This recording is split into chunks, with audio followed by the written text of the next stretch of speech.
But good evening. My name is Rachel Heller, and I'm the CEO at CHAPA, Citizens Housing and Planning Association. We are a statewide nonprofit organization that promotes the creation and preservation of homes that are affordable to people with low and moderate incomes. And we work to foster diverse and sustainable communities that are really created through planning and community development. I'm excited to moderate tonight's panel. The goal of this panel is to further understand how housing policies and markets play a major role in increasing inequality and how they contribute to systemic racism. I'm joined by three amazing panelists: Natasha Wright from Project Hope, Dominique Williams from the Boston Office of Housing Stability, and Aaliyah Sumru from the Municipal Art Society of New York. Each of the panelists will tell you a little bit more about themselves in a moment. But first, I'd like to give a little context to the scope of the housing crisis here in Boston and in Greater Boston. We all know that housing is expensive in Massachusetts. Massachusetts continues to rank in the top 10 as least affordable for rents and home prices. And it's our restrictive zoning that perpetuates the high housing costs. We simply do not build the amount or the types of homes that we need to meet the needs of the people that live here and future residents. We don't have enough homes for the people who live here. And as people are retiring, they're staying put, which is great. We don't have the homes to meet both those needs and people who are moving into those new jobs. And this obviously impacts people across income levels, but it hits those with the lowest incomes the hardest. And while we know that our housing is amongst the most expensive in the country, we also know that we're in one of the most segregated states. And we know that race and income intersect. We did not get here by accident. Redlining, the creation of the suburbs, continued exclusionary zoning, and discrimination created and perpetuate segregation. Until we intentionally undo these policies and put better policies in place that are more equitable, the base of our land use and our housing policies everything we do is building upon a system that's rooted in inequities. So now I'd like to turn to our panelists for them to tell a little bit more about themselves, and then we'll go into a discussion. So for our panelists, if you could please introduce yourself, your role, and where you work. Also, how did you come to your current position, and what type of change is it that you seek when it comes to housing? And we will start with Aaliyah. Hi, I'm Alia. Sorry, Alia. I'm sorry. No worries. You're good. I'm currently the Ralph Menefe's Fellow for Land Use Law at the Municipal Art Society in New York City. I actually just started in September, so it's a relatively new role for me. But by way of background, I went to Tulane University in New Orleans for my undergraduate, and I attended a 5-year program, and I received my Bachelor and Master of Architecture degrees. And it wasn't until my 5th year thesis that I started to get more interested in the larger urban picture and interested in urban policy.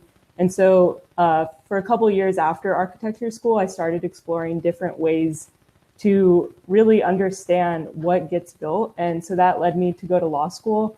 So I went to Brooklyn Law School. And throughout law school, I was interested in pursuing learning about land use and zoning. So I had internships at the Department of City Planning in New York. I had another internship at the Housing Development Corporation to learn about the financing side of affordable housing. So after law school, I worked for a year at the Department of Design and Construction in New York City. And then just recently, I got this fellowship at the Municipal Art Society.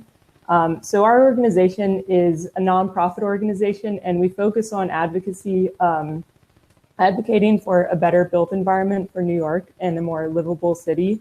So we tackle all kinds of policy areas such as affordable housing. There's many rezonings in the city. So we frequently testify at the Landmarks Preservation Committee or the Department of City Planning. So our organization touches upon citywide issues that affect inequality in order to make the city more equitable.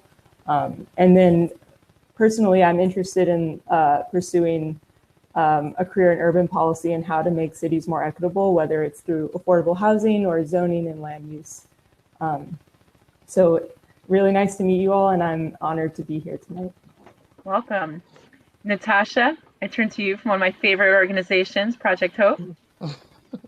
Hi, my name is Natasha Wright. I'm the Director of Housing Services at Project Hope.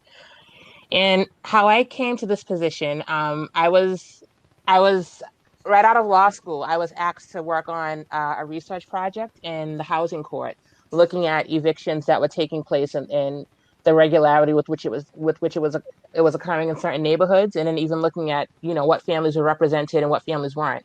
And as I was going through it, now I always knew that there was inequities that existed, but as I was going through those housing files, that was one of the first times that a lot of that information really got exposed to me when as you're reading through the files and you're seeing what happened, what took place, what families got defaulted, and things like that. Um, and it was after working with that and having to make recommendations in regards to what we would suggest for housing policies going forward, that's why I really got my interest. And then shortly after completing that project, Sister Margaret reached out to me and asked if I wanted to come work for Project Hope in the housing department and do more in regards to housing advocacy and about the eviction and displacement issues that were taking place throughout the city.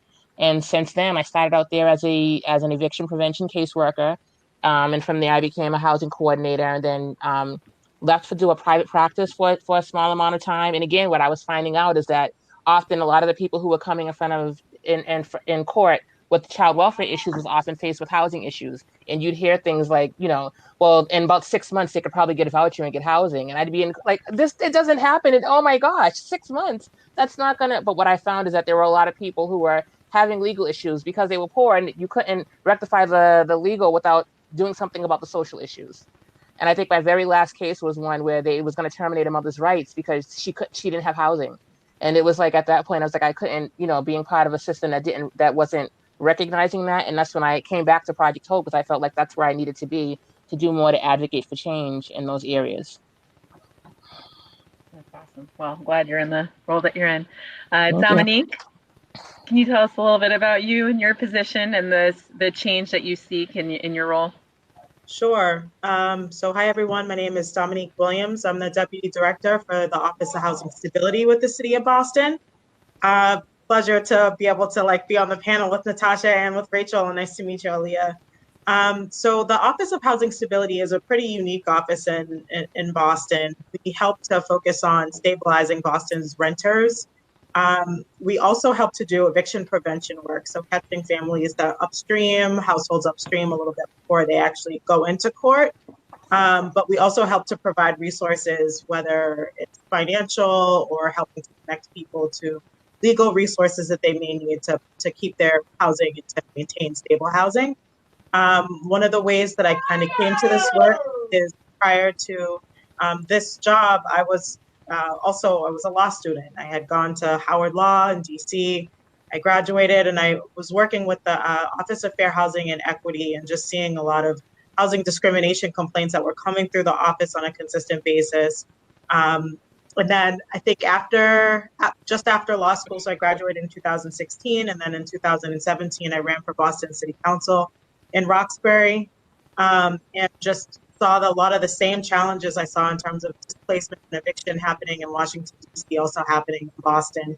And I made that a major part of my platform for City Council. And then I guess the rest is history, this position. That's how I ended up here. Excellent. Also, lucky to have you in the role that you're in. So in this panel, we are talking both about zoning and also discrimination that people face as renters. And then we also know, at least in the work that we do, and is that households of color are more likely to be evicted. So we have a lot of different ways that Black people in particular are being impacted by our housing and our land use laws. From your perspective, what impact has systemic racism had on housing issues? And we can do this very conversationally. You can jump in, I can call on you. And I have a bunch of questions, but the more we feed off of each other, I think it'll make for an interesting discussion. So who would like to start? I guess I'll jump in. Go for it. I think we know that systemic racism has had a really large effect in terms of unequal home ownership rates in Boston. One of the fastest ways to create generational wealth is through home ownership. And so denying access to that has been detrimental for communities of color. Black people face, and people of color in general, just face an uphill battle in terms of obtaining home ownership just through inability to create solid credit history due to underpaying jobs. And some of it is unfamiliarity with the home buying process. And of course, as you mentioned, redlining and historical discrimination, refusal to approve loans for Black people, and sometimes even just refusal to sell a house to people of color. So it's definitely a problem that started a long time ago, but still continues today. Yeah. Natasha, from your work, just looking at studying evictions and housing court, what's your take on that? Did you see just more households of color being impacted by the eviction process? Yes, and there's definitely a lot of factors that we see contributing, and even thinking about access to wealth, as Dominique pointed out, and in some ways you can look at in some areas even where we have made gains in regards to closing some of the income gap, we're even seeing differences in the wealth in regards to the closing the wealth gap, as we're seeing with less access to home ownership due to redlining and families not getting access to the resources and getting home loans and things like that. But also as you look at how families of color, especially Black families, Black and brown families, are disproportionately poor, we also see that being a situation because often the resources that we need in order to be able to maintain housing, especially in areas where the cost of housing is significant, an even more exacerbated impact on families who are going to be faced with eviction. Even now, as we're looking at in regards to COVID, when we see that take place, is that often some of the things that families have to deal with in order, as they're making choices between what I need to do in order to be able to feel like my children are safe versus what I need to do in order to be able to maintain housing. And even then, still finding out that it's not enough in order to be able to make ends meet. So we can again we see discrimination that has started way back that still continues to have impact, even if it's not in its legal form and on the books, but we still see it happening. So in some indirect ways where we see families getting impacted in regards to health outcomes, in regards to what we're seeing in the job market, in regards to education outcomes, and then that's rippling out to even provide more generational poverty from one generation to the next. Yeah, and it's interesting just the connection too between displacement that we see occurring and the lack of opportunity to become a homeowner, right? You could see homeownership as a real way to stay rooted in your community. Alia, do you see similar challenges in New York?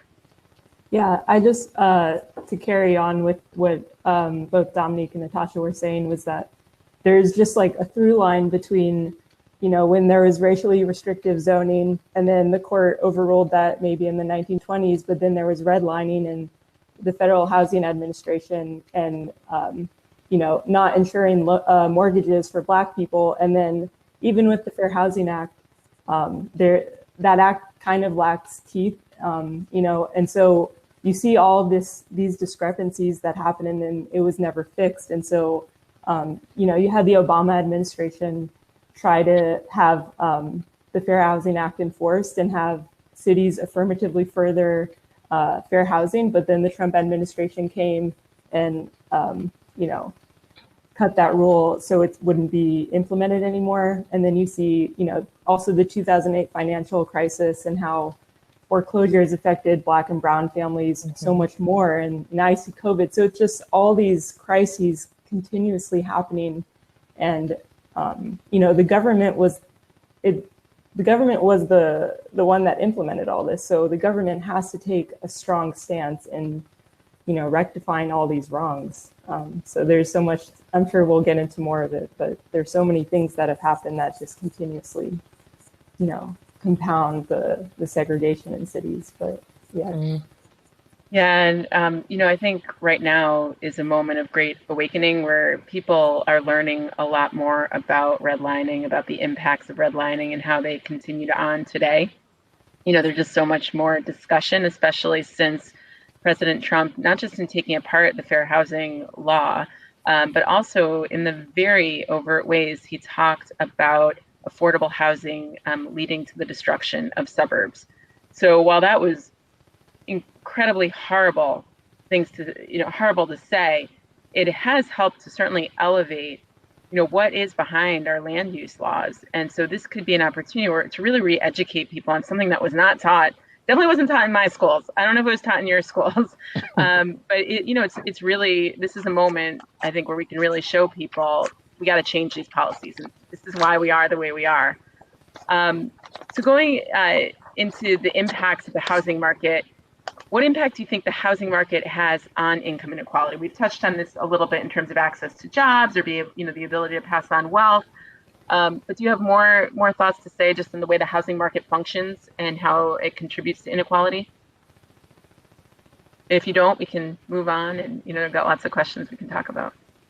I had something from my perspective, or from my understanding, I guess, is that the issue with the housing market is that since like deregulation in the 60s and 70s, the government has come to rely on the private sector to rectify the housing market and the lack of housing supply. So there's a disjunct from what I think, where the private sector, their motive is profit, whereas people need shelter regardless. And so I think the government definitely has to take a stronger stance in the housing market. We can't just have a free market to think that that'll solve the housing crisis.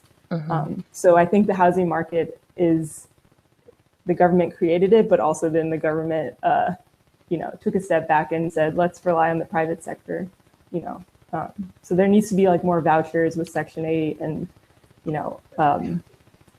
make public housing have it better constructed now because it's decaying these days. So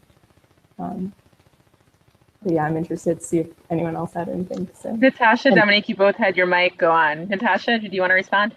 Yeah, I was going to say that even with the catch-22 that we have, we're appreciative of the vouchers that are out there, but then at the same time looking at what the vouchers do to families who don't have access to them, and then what it means for the cost of housing. And again, because it ends up driving prices up, so that if you don't have access to a voucher, what does that mean in regards to whether or not you can afford to be able to live in housing, and especially some subsidized housing that has the units that has the subsidy attached to the unit are so few and far between that they're hard to be able to get access to. So it's one of those situations where it's just like we get excited when we see the vouchers come out, but then at the same time we have to think about what that means for all of our families who don't have access to them and who need to use market housing but don't have enough income in order to be able to pay that due to some of the policies that have already been put in place that have stopped, and some of the practices that have stopped housing from becoming affordable. And then even more so with looking at some of the mortgages that are out there, and even some of the families that were impacted by some of the predatory lending that was going on. Back then everybody has mortgages. People were given the idea that, for the cost of what you're paying for your rent, you can afford a mortgage, and not even realizing there's a lot more that goes into that, not even providing access to that education and information that people need in regards to it. It's not just about paying the mortgage. You have to be able to deal with the property tax. You have to be able to know what it means in regards to what's going to happen to your mortgage when things start to escalate and when things start to change, and how that even came back and and created even deeper problems for people who are especially in Black and brown communities.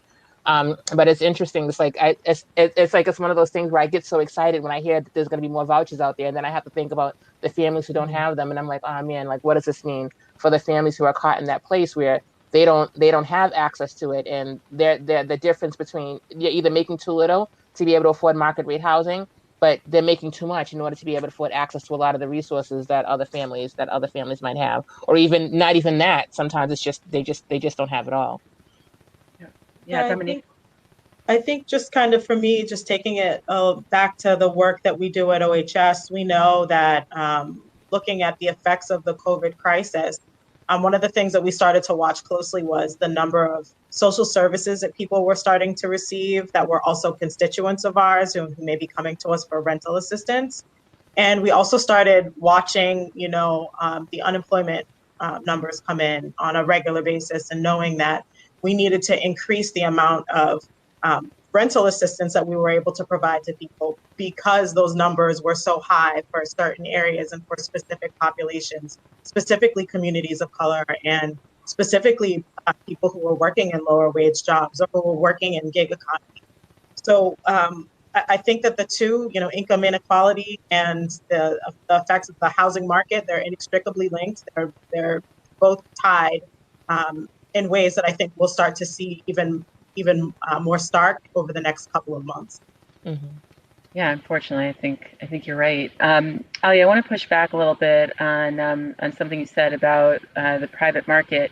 Really being in charge of the housing market. In a lot of ways, I see communities and neighborhoods having so much power over what gets built in their neighborhood or their community, and that being the real restriction. Here in Massachusetts, we've done a lot of downzoning, and we're producing like half the number of homes we were producing like 20 years earlier.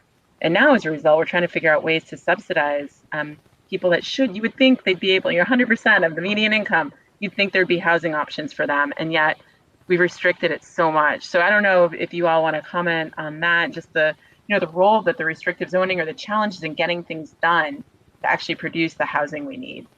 Any thoughts on that piece? Yeah, I definitely have some thoughts, but Alia, if you wanted to go. Oh, you can go, and then I'll go. I mean, I think we know that, and Sheila Dillon, the chief of housing for Boston, is like a very big proponent of saying that more affordable housing needs to be built outside of the city. It's kind of disturbing just to see the numbers of affordable housing that are going into Boston only. I think that I would love to be able to see people in specific communities outside of Boston stepping up and saying we want to make sure that we are creating opportunities for home ownership and also for access to education that is outside of the city. I don't think that that's entirely possible without also creating transit and making sure that people have a way to get back into the city and back into the networks and the jobs or the healthcare that they need. But I'm curious to see what you're going to say about New York, because I think I'm interested in just seeing if it's like a different landscape from here in Massachusetts. Yeah, so I have a few thoughts. So I guess when I was talking about the private market, I just meant about, in New York, we have so many luxury developments. And so there's a lot of pushback. And just recently, there's been a lot of community pushback on certain rezonings because the community didn't think it was enough to provide for them. Because in New York, everyone throws around the term affordable housing, but it's really not that affordable for people who actually need it. And it only applies, people who are making $60,000, like they might get the apartments, but really the community, they're making way less than that. So there's a disjunct, I think, between what the community wants and what we term affordable housing, at least in New York City. And then another thing that I wanted to talk about was, exclusionary zoning and how I think that definitely has to happen throughout the region, and especially on a statewide level. Like New York doesn't even have a statute that requires towns to have their fair share of affordable housing. I think Massachusetts. We do, Chapter 40B. Right. So we don't even have that. So we have counties outside of New York City, like Westchester, where exclusionary zoning, they have it so that it's required, single family homes, but it restricts apartment buildings or something, like towns like that, where the zoning only allows single family homes and, large front yards and parking requirements. So all these zoning requirements really constrain the ability to build affordable housing. So I think there has to be like a multi-dimensional approach. I do think the government definitely should get more involved in providing rent relief and providing housing for homeless and like really low income people, but also there has to be zoning changes at the state level. So there's so many different facets about that. No, you're right. But I guess I just meant we shouldn't solely rely on the private sector is what I meant by that. No, you're right on. I mean, there really are so many facets to it. And, we talk about vouchers, just picking up what Natasha was saying, there just simply aren't enough. You look at our state rental subsidy program, and in 1990, it was funded at $120 million and helped 18,000 people.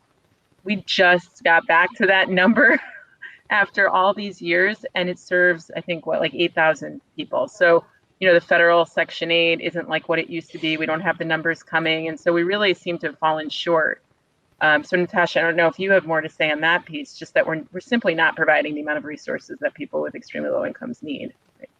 Yeah, and I think a large part of that too is like even when you think about the zoning and what happens in different towns, and it's interesting, like when you point out even just outside of Boston, like how many places where you pay attention to where you do see access to affordable housing, where you don't see it, and even then, whether or not it's T accessible for families to be able to get back and forth for jobs and what have you. And I think a lot of that is too with like looking at the way people, it becomes more of an issue where we start thinking about it financially and not thinking about it on a human level.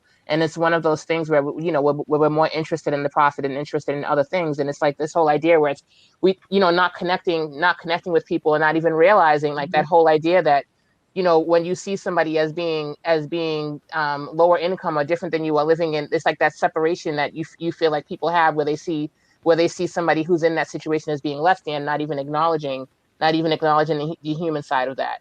And I think that's one of the things that's even more frustrating, even thinking about when one of the things that we were talking about is like even just changing the face of homelessness. Like a lot of times it's a lot of stigma associated with families who receive subsidy or families who are homeless, where people have this idea of what it means to be in that particular situation and not realizing that that it touches like a lot of the families who are experiencing this are families who are working very hard, are families who are, but then there's this stigma that's associated that all of a sudden has this negative connotation where all of a sudden if you bring affordable housing into your area where you have other areas who are just like, no, I don't want that to happen here, why can't that happen over there?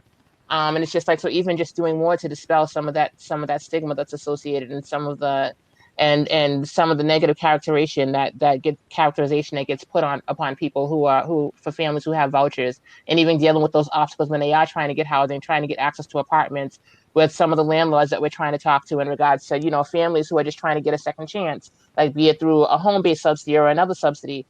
Just trying to recognize and dispel some of the myths that come along with that. And it's just that the fact that being low income or being poor or being homeless is a circumstance, it's not the person. They're a person who just happens to be dealing with that.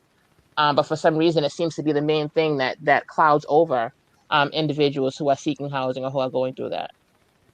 Yeah, that's a really great point. We really do lose sight of people and humans. And, so often, even in the housing world, we talk about units rather than homes. And, I think just all of that terminology makes it really hard to remember that we're talking about people. We'll try to turn to a more positive note. What kind of long-term positive change do you hope to see in the next 5 to 10 years? Are we on a track here are people getting more awakened to the kind of changes that need to be made? Seeing any positive lights? Where do we need to push? What do you think? I feel optimistic. I mean, I think even though we do see disproportionate impact, I think it's one of those things where we do see, because because people are connecting together on the issue, we're seeing that it's hitting everybody. I think those are one of those things that make me feel a little bit more optimistic. I mean, and it's interesting because I'm usually one of those people that are really cynical, and I'm always just like, yeah, no, I don't think that's gonna. But I think I am feeling a little bit more optimistic in regards to, because you're recognizing the way people can step up and take care of each other, even if we feel like the government's not going to do what we need the government to do. So I think I am seeing more of that. That makes me feel a lot more positive in regards to what could potentially happen. Even, I mean, I saw a lot of things that, I mean, not even to offend anyone who may have supported, the Trump administration, but with looking at, some of the ways that people came together, around some of those issues, it gave me, more optimism than I initially had in regards to what direction that we're going in. I'm thinking that, people are starting to see more of a connection with each other that goes beyond, what we look like.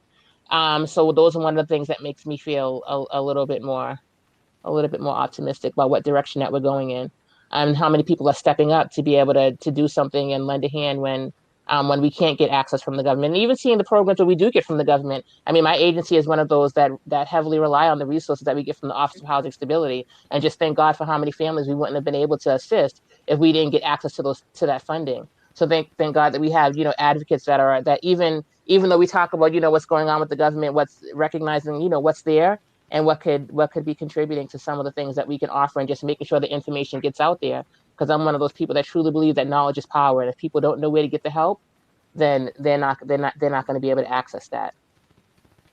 Yeah, that's a really great point. Especially now, we have to think about different ways to do outreach, right? When we're all kind of, in our homes or in different ways, the outreach is a real challenge. Alia, Dominique, what kind of change do you hope to see? Well, I guess I am also feeling more optimistic now. We have a new administration that I hope will reverse some of the Trump administration. I'm I won't be shy about saying that Ben Carson as HUD director was a disaster.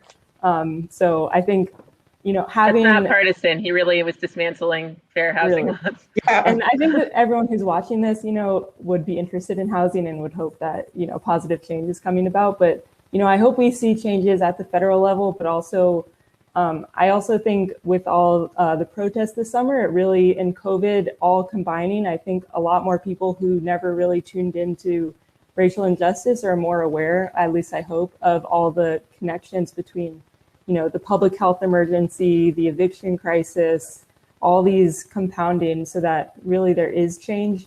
And I hope at the state level there is zoning changes so that not just cities, but towns and smaller towns also get their fair share of having to tackle affordable housing. So I am cautiously optimistic for the next 4 years, I think, but it'll be an uphill battle. Yeah, I think we're all in agreement here that just 2 weeks ago things started looking up. So I definitely agree in terms of some changes that we'll hopefully see and some reversals we'll see of some of those harmful policies from the federal level, but kind of turning it towards Massachusetts and turning it towards the state. I'm definitely hopeful just by seeing the fact that so many different organizations and different businesses and hospitals and all across the state really came together in support of legislation for right to counsel. That didn't necessarily pass in the traditional manner, but it looks like the program is going to be funded at least through the state through state funds, and I think that just shows like the power of coalition building and how important it is to go outside of our typical networks. So that's definitely one thing. I'm also hopeful that now people are starting to look at the state system a little bit more and the state shelter system, and just being able to say that there's some inequality that happens at the first door that families are required to go through. That there's a lot of people who are kind of pushed away and told that they can't access state shelter when Massachusetts is a right to shelter state, and sometimes it seems like those changes can be made to make it a more equitable system for families, especially for families who are coming out of subsidized housing. So people are talking about it, and that makes me hopeful. I like the optimism, especially from Natasha, who's been usually less optimistic. Now, in terms of how other people can help, what are some innovative housing solutions in the for-profit and nonprofit social enterprise space? How could we be bringing more people into this so it's not just people who are experiencing the problem, government? What do you guys think about how others can help? I had to think about this question, and really, I think this also kind of ties into just like some organizations that some young folks at Northeastern may be interested in or may not already know about. So back in, I think it was February, I had a meeting with this group that's put together Gen Unity. Gen Unity, so I see some head nods, so that means you guys are part of it. Gen Unity is a program that just pulls together young people from diverse communities and helps them to focus on one project, learn a little bit about that project, and then take that information back into the communities that they come from. Their cohort this year is about 30 people, and it's focusing on housing. Our Office of Housing Stability has talked to the folks in the cohort a few times to talk about the resources that our office has and what our office does. And they've also been going to different organizations with the state as well as our nonprofit partners to talk about the work that they do. So I definitely would encourage folks to learn a little bit more about them. And I'm pretty sure you can just like Google JMB and find them. Met with them last week. Natasha. Yeah, they are a great organization, and one of the things that's one of the things that also make me optimistic, seeing all the young people that are getting involved and speaking up and advocating. and for a lot of the social issues that we're seeing that we really have a need for right now. And I think another one of the things that I'm seeing that is a lot of the different social service organizations that are outside of housing that are actually combining resources to get involved with housing. Some of the health agencies, some of the school agencies, like recognizing that there's a whole bunch of different social service organizations that touch families in different ways, and recognizing that everybody has different expertise that can come together and wrap around a family and just make sure that families are connected to all the things that they need. Um, I know, I know a lot of the ACO dollars that are coming in through Mass Health to be able to help a lot of families to be able to address housing issues, and then some of the things that are coming through the schools to make sure, like even with the vouchers that came through the school system recently, that was something that was incredible. Just looking at the combination of the different agencies coming together to attack these issues, like not just seeing housing as being something that needs to be addressed only by housing agencies, but recognizing how all of the different people who touch the families can come together, or touch individuals can come together to provide resources for that. So seeing more of that collective work, I think is going to be really helpful. It's not just said, you know what, that's a housing issue, I need to just leave that over there, but recognizing how can we combine our resources or our expertise together to make sure that we're addressing the needs that families are going to have that come across our doorstep. Yeah, that's a great point. The health sector has certainly made the case for the connection between housing and health, and we can get more sectors to do the same. What do you think, Alia? Are you seeing any unique partnerships that are starting around you in New York?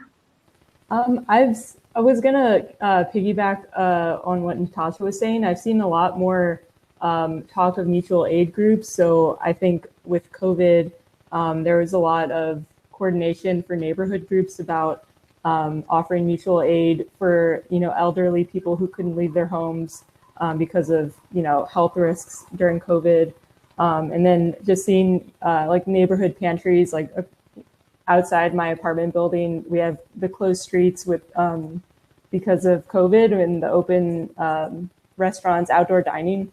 So I've been seeing a lot more neighborhood pantries going about trying to help areas, but also, there's just a lot more. I just find with COVID, maybe it's just me, I'm tuning into a lot more webinars and, connecting with people from not necessarily like tonight, not necessarily from New York City. So I'm hoping that this video technology also plays an important role going forward in terms of connecting people and like connecting different fields of study. So like we said, housing, but also public health, and also like climate change or something. So there's all these different intersections that I think technology can play a role in terms of getting information out there. Yeah, do you think technology can do more to help with our housing issues? I can tell you about one effort that's getting started, and actually the city of Boston has done a lot of work just about making it known what's available for affordable housing, and because I think we've done a really good job over the last probably 20 years of making affordable housing blend into the point that you do not know that there are affordable opportunities. And so, the city of Boston does a great job putting out what properties are affordable. There's a new effort getting started called the Housing Navigator to list all of the affordable homes across the state and help people wayfind the applications. Are there other ways technology could be helping right now? Yeah, and I think a big thing is like even in regards to technology, even because one of the things that even though we knew there was a digital divide out there, that has never became so apparent as of now, where everybody had to work remote and be able to bring services to families, and then finding out like a lot of the things when you do regularly that you might take for granted, how obvious it is to do those things, that you find out that a lot of people really can't. So even with getting access and making sure that people are aware of how to use technology and what's out there, because how many people are going to be in situations where they can't access or meet their needs if they're not able to navigate their way around that. And I think that's going to be something that's really important, especially about finding out helpful information and what's there in order to be able to assist families with individuals with getting what they need access to. So I think that's going to be something that really needs to be dug into and attacked in a massive form, because that was just, I mean, again, we knew it was there, but it was just like, wow, it really Yeah. became really apparent during this COVID crisis. Yeah. Thank you That for ac- bringing that up. Yeah. Go ahead. yeah, that access to technology, I definitely think is something that's kind of been a silent problem. I think that has so many overlapping challenges. I mean, it's not where we know that people who can't access our Metro list that gives information, our weekly email that gives information about affordable housing, they are probably not able to do so because they don't have a computer or don't have access to the internet. It's probably those same households, if they have a child, are not able to access the classes that they're supposed to take for school now that school is remote. In terms of technology, though, that I think that might be helpful, I'm not too well versed on it, but there's a program called Rhino. It's actually out of New York, and it's like an app that helps people to find um, to both pay for their first, last, and security, and to get um,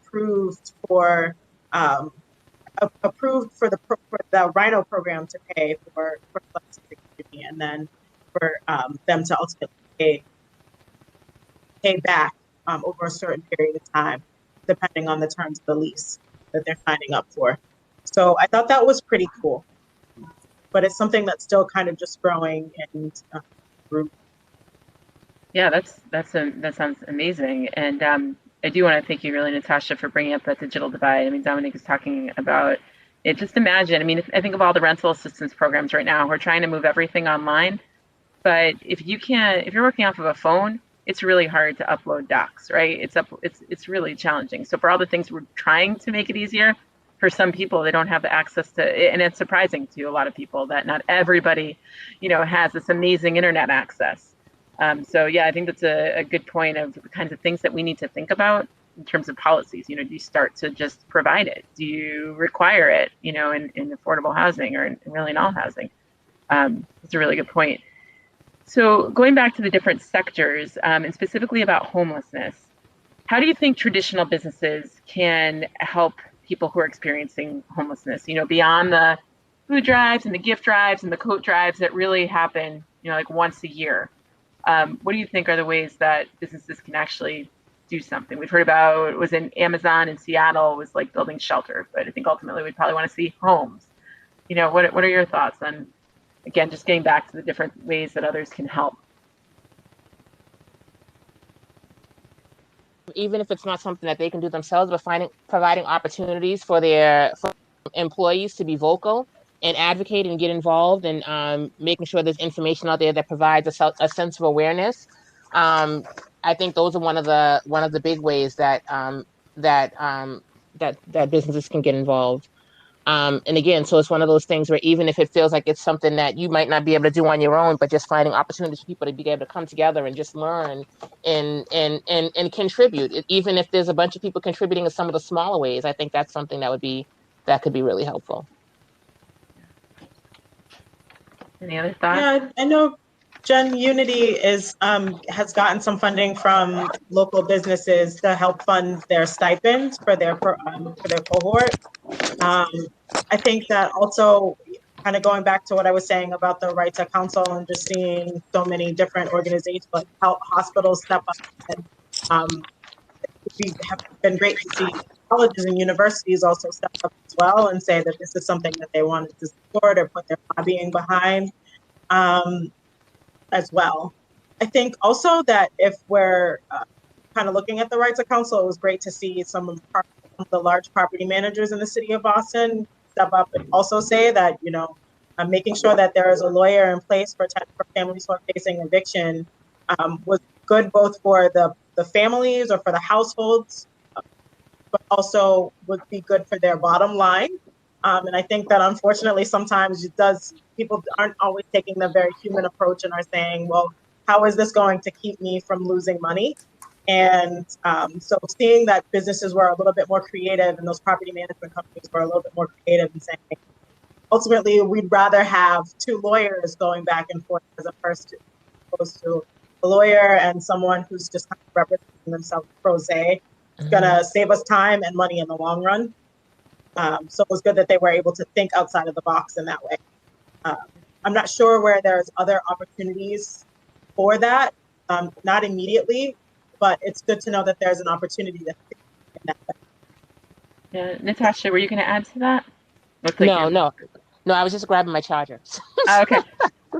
I love that both of you went to advocacy as the way that that businesses can help, and I think you're right. You know, they businesses need customers, they need employees, and all of these folks need homes. So whether it's advocacy, and I often think about can they contribute to some of the costs of housing development? You know, is another option to think about. Alia, do you see anything happening like this in New York where there's businesses that are stepping in and saying, we want to do something about homelessness? So when I first thought of this question, this might not exactly answer it, but it just led me to think about something somewhat related is, I guess, more of like a criminal justice issue, but how do businesses kind of regulate homelessness? So a lot of the times we see like Starbucks or something, calling the police on homeless individuals or not letting them use their bathroom. So we have the part that y'all talked about, but then we have the other part of, how are we enforcing homelessness and policing them is also something, I guess it's just a question that led to another question, but I think it's something that, people should think about and be aware of in terms of all the different relations of policing homelessness too, and how businesses can be motivated by a profit or something and want to get, clean up the area to get rid of homeless individuals. So that was just how my train of thought went. It's a really great point. Just people it's illegal to not have a home, and yet you can't have a home. Thank you for bringing that up. I'm looking quickly. We have some questions that have popped up, and I'm getting used to this technology, so hold on one second.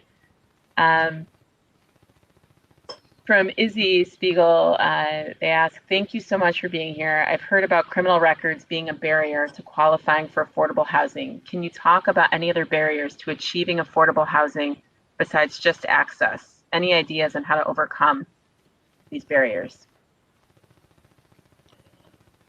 I know for a lot of the families, when there are those obstacles, like through the criminal record or through credit and things like that, a lot of times there's opportunities for mitigation.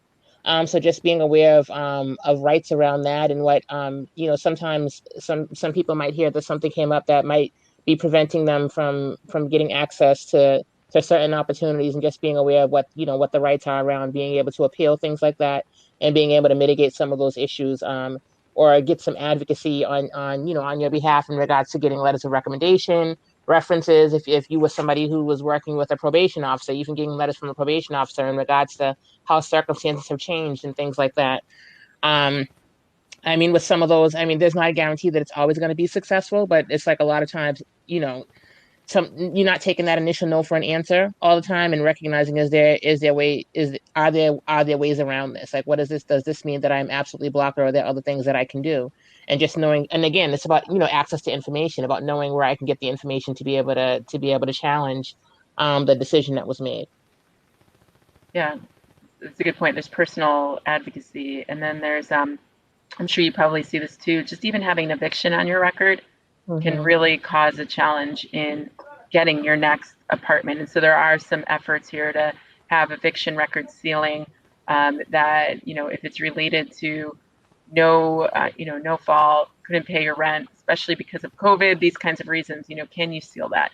Minors, being affected as well. I don't know if you've seen that at all, Natasha, in your work, just minors being named in an eviction case, and then that following them for the rest of their lives.